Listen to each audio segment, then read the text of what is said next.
নমস্কার, দেখছেন কলকাতা টিভি। আপনাদের সঙ্গে আমি ইন্দ্রাণী। শুরু করছি আরো 12। ইন্দ্রাণীর সঙ্গে রয়েছে আমি জহিতা। যে খবরের দিকে নজর রাখবো, মুর্শিদাবাদ মেডিকেল কলেজ হাসপাতালে শিশু মৃত্যু। 3 দিনে 11টি শিশু মৃত্যুর অভিযোগ উঠছে।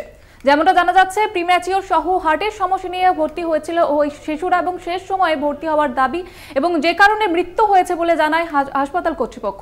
শিশু মৃত্যুর ঘটনা ঘিরে কিন্তু চাঞ্চল্য। মুর্শিদাবাদ মেডিকেল কলেজে 11টি সদ্যজাতর মৃত্যু হয়েছে এবং হাসপাতাল কর্তৃপক্ষ এই মৃত্যু নিয়ে কিন্তু ধোঁয়াশা। তবে হার্টের সমস্যা নিয়ে ভর্তি হচ্ছে শিশুরা এবং সেখানে কিন্তু গত 3 দিনে 11টি শিশুর মৃত্যুর খবর পাওয়া যাচ্ছে একেবারে। এবং হাসপাতাল কর্তৃপক্ষের তরফ থেকে যেমনটা জানানো হয়েছে যে একেবারে শেষ সময়ে এসে ভর্তি করা হয়েছিল হাসপাতালে এবং যে কারণে মৃত্যু হয়েছে ওই শিশুগুলির, এমনটাই জানানো হয়েছে হাসপাতাল কর্তৃপক্ষের তরফ থেকে।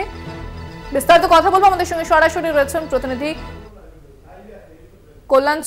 কল্যাণের সঙ্গে কথা বলবো। তবে যে খবরের দিকে নজর রেখেছে আরো একবার জানাবো, শেষ সময় ভর্তি হওয়ায় মৃত্যু। হাসপাতাল কর্তৃপক্ষ এমনটাই জানাচ্ছে যে হার্টের সমস্যা নিয়ে এই শিশুগুলি ভর্তি হচ্ছিল মুর্শিদাবাদ মেডিকেল কলেজে। তবে গত 3 দিনে 11 জন শিশুর মৃত্যুর খবর পাওয়া যাচ্ছে, যার জেরে স্বাভাবিকভাবেই এতগুলি শিশু মৃত্যুর ফলে চাঞ্চল্যের সৃষ্টি হয়েছে।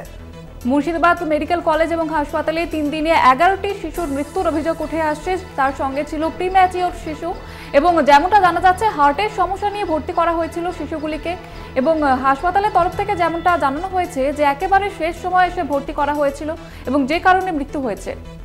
বিস্তারিত কথা বলবো, সরাসরি রয়েছেন প্রতিনিধি কল্যাণ। হাসপাতাল কর্তৃপক্ষ কি বলছে? কারণ গত 3 দিনে 11টি শিশু মৃত্যুর খবর পাওয়া যাচ্ছে।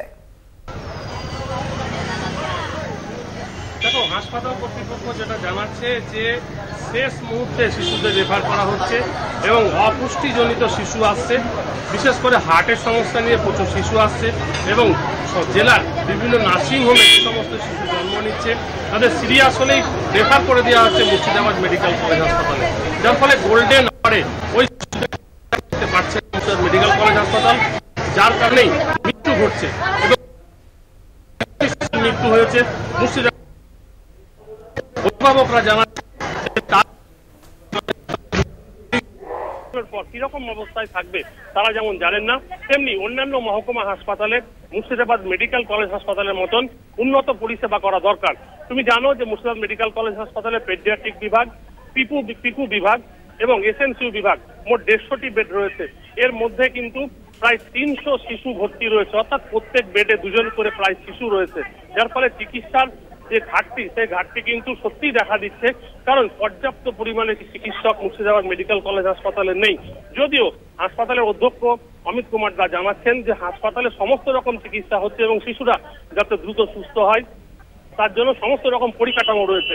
তবে শিশুদের আনা হচ্ছে না ঠিক টাইমে এবং অপুষ্টিজনিত 7-8 মাসের শিশু ডেলিভারি হচ্ছে, সেরকম শিশু এবং প্রায় 500 থেকে 1200 জনের, যেখানে 1.5 কেজি ওজনের শিশু জন্ম নেওয়ার কথা সেখানে 500 থেকে 1200 জনের শিশু আসছে, যার ফলে কিন্তু শিশু মৃত্যু ঘটছে এবং গড়ে 3 থেকে 4 জন শিশু মৃত্যু ঘটে, যার ফলে এরকম কিছু নয় যে বড় কিছু হয়েছে বা অনেক শিশুর মৃত্যু হয়েছে।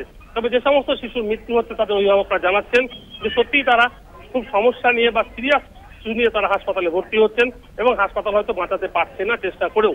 কিন্তু বিষয় যেটা হচ্ছে, কেন এই অপুষ্টিজনিত বাচ্চা, কেন এই প্রিম্যাচিওর বাচ্চা, এটা কি স্বাস্থ্য দপ্তরকে আরো জোর দেওয়া উচিত বলে যারা অভিভাবক তারাও জানাচ্ছেন। কারণ হচ্ছে প্রিম্যাচিওর বাচ্চা অনেক সময় মেয়েদের অনেক রকম শারীরিক সমস্যা দেখা দেয়, যার ফলে প্রিম্যাচিওর ডেলিভারি করাতেই হয়, না হলে সেই শিশুর মায়ের মৃত্যু পর্যন্ত ঘটতে পারে, যার ফলে কোনো চিকিৎসক রিস্ক নেন না, যার ফলে সিজার করে সেই সমস্ত শিশু তারা জন্ম নেয়। আর সেই সমস্ত শিশুকে ভর্তি করা হচ্ছে মুর্শিদাবাদ মেডিকেল কলেজ হাসপাতালে। পেশেন্টদের দাবি যে গত 24 ঘন্টায় 8 জনের মৃত্যু হয়েছে শিশুর এবং তারা এটা কোনোভাবেই মেনে নিচ্ছেন না। যদিও হাসপাতাল কর্তৃপক্ষের দাবি করতে জানাচ্ছে যে কোনোভাবেই 8 জন শিশুর মৃত্যু হয়নি, কারণ 24 ঘন্টায় 7 জনের মৃত্যু হয়েছিল এবং যে মৃত্যুটা খুব অস্বাভাবিক নয়, যার ফলে 3 জন বা 4 জন গড়ে যে মৃত্যুর ঘটনা সেটা কিন্তু ঘটেই চলেছে। এখন মুর্শিদাবাদে এই মেডিকেল কলেজ হাসপাতালের বাইরে যে 4টি মহকুমা হাসপাতাল রয়েছে সেখানে কিন্তু বিভিন্ন শিশুদের চিকিৎসার জন্য নিকু বা এসএনসিইউ ওয়ার্ড সেরকম নেই, যার ফলে কিন্তু সমস্যা ঘটছে। একেবারে ধন্যবাদ কল্যাণ। আমাদের সঙ্গে সরাসরি ছিলেন প্রতিনিধি কল্যাণ চন্দ্র। হাসপাতাল কর্তৃপক্ষ কি দাবি করেছে বিষয় শোনাবো আপনাদের। মৃত্যুর কিন্তু আমরা শিশুদের অনেক পরে রেফার করা হয়। বেশিরভাগ এই মুর্শিদাবাদ জেলার বড় বৃহৎ জেলা এবং একটাই মেডিকেল কলেজ এবং এখানে প্রচুর আমাদের পেশেন্ট আছে, শিশুও প্রচুর আসে। আমাদের ডাক্তারবাবুরা সাধ্যমতো চেষ্টা করেন এবং তাদের বাঁচানোর চেষ্টা করেন। তবে এই মুহূর্তে কিন্তু আমার কাছে 8টা শিশু মৃত্যুর খবর নেই।